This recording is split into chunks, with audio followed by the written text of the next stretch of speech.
লুৎফর রহমান মতিন কলেজের সম্মানিত শিক্ষক জনাব বাবুর আলী তালুকদার সাহেবকে।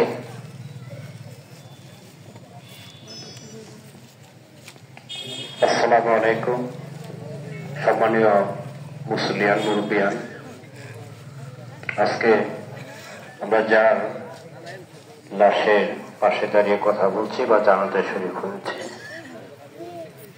ওনার সাথে আমার পরিচয় প্রায় 45 বছর আগে। আমি যখন ছোট ছিলাম উনি আমাকে বাজান বলে সম্বোধন করতেন, আমি ওনাকে তালয় বলে সম্বোধন করতাম।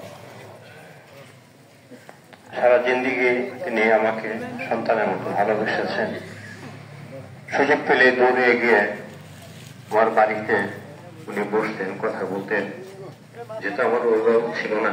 তিনি অনেক সময় অভিভাবক দায়িত্ব পালন করেছেন। আমি তারা বিদায় মুহূর্তে তার বিদেহে আপনার মাগফিরাত কামনা করছি। সৃষ্টিকর্তা ওনাকে দেশের উচ্চ মকাম দান করুন, আমি সে প্রার্থনা করছি। এখানে যারা দূর দূরান্ত থেকে উপস্থিত হয়েছেন, আমি পরিবারের পক্ষ থেকে, উনি যেহেতু দীর্ঘদিন বিভিন্ন ব্যবসা